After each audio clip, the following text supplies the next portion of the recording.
Hello students. तो आज आपका एनसीईआरटी क्लास 9th एक्सरसाइज 2.3 का क्वेश्चन नंबर फर्स्ट है। A student has ₹500 in her savings bank account. एक स्टूडेंट के सेविंग बैंक अकाउंट में इतने रुपीस हैं। She gets ₹150 every month as pocket money। उसे हर मंथ इतना पॉकेट मनी मिलता है। How much money will she have at the end of every month from the second month onwards? हमें बताना है सेकेंड मंथ से उसके पास कितना अमाउंट होगा हर महीने। Find a linear expression to represent the amount she will have in the nth month। अगर nth month है तो उसके लिए हमें लीनियर एक्सप्रेशन बताना है। ठीक है, तो क्या करेंगे इसमें, देखिए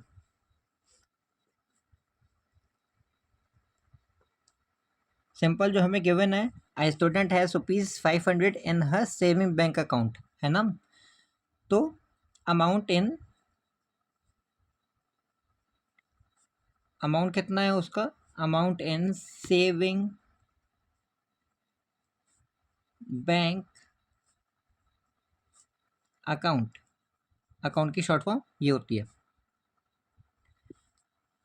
कितना अमाउंट है उसका, ₹500, राइट। अच्छा, उसका मंथली में इंक्रीज कितना हो रहा है, पॉकेट मनी मिल रही है मतलब अमाउंट इंक्रीज हो रहा है ना। ठीक है, तो मंथली इंक्रीज, कितना इंक्रीज हो रहा है आपका, ₹150 हो रहा है, जैसा इस क्वेश्चन में बता रखा है। पॉकेट मनी मिल रहा है, मंथली इंक्रीज हो रहा है मतलब। आगे, अब हमें कहा था कि हर मंथ के एंड में सेकेंड मंथ से कितना अमाउंट उसके अकाउंट में होगा, राइट। तो देखिए यहाँ पर निकाल लेते हैं। Amount at the end of, amount at the end of क्या, फर्स्ट मंथ। पहले फर्स्ट मंथ का देख लेते हैं।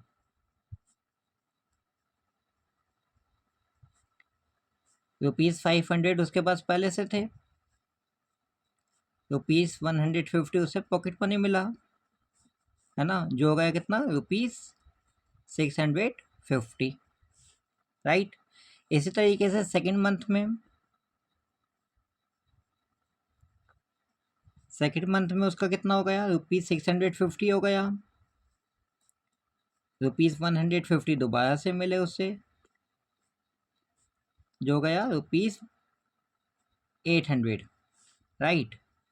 दोबारा से थर्ड मंथ में, अब ₹800 आपका हो गया अमाउंट, ₹150 दोबारा से मिले, जो हो गया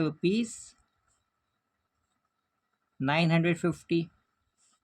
और इसी तरीके से ऐसे कंटिन्यू चलते जाएंगे, चलते जाएंगे और चलते रहेंगे। 4 मंथ में कितना हो गया, ₹850 प्लस ₹150, सॉरी 850 नहीं, 950, ₹950 प्लस 150 इज इक्वल टू ₹1100। और ऐसे ही हम कंटिन्यू चलते रहेंगे। तो यहाँ पर लिख देते हैं एंड सो ऑन, सिंपल। ठीक है, कंटिन्यू रहेगा ऐसे। अच्छा, अब हमें कहा था find a linear expression to represent the amount she will have in the nth month. अगर nth मंथ है, हमें मंथ नहीं पता लेकिन बता रखा है nth है, अगर nth मंथ है तो उसके लिए लीनियर एक्सप्रेशन क्या होने वाला है। तो let n be the number of months, number of months को हमने क्या मान लिया, n मान लिया। ठीक है,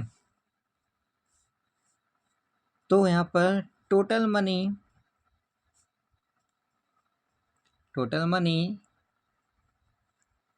after n months, n month के बाद टोटल मनी कितना होगा। देखो हमने क्या किया, हमने 500 जो था वो तो था ही, 150 था वो हर मंथ में हर महीने में 150 प्लस हो रहा था। सिंपल लॉजिक में अगर हम समझें तो 150 पहले प्लस हुआ फर्स्ट मंथ में, फिर सेकंड मंथ में 150 प्लस 150, ध्यान से समझना।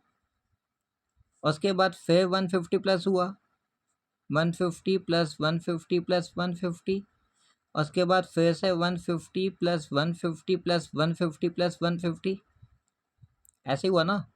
मतलब यहाँ पर क्या चल रहा है, यहाँ पर 150 की टेबल चल रही है। 150 मल्टीप्लाई बाय 1, 150 मल्टीप्लाई बाय 2 कह सकते हैं हम इसे, 150 मल्टीप्लाई बाय 3 कह सकते हैं, और इसे 150 मल्टीप्लाई बाय 4 कह सकते हैं। ऐसा ही है ना।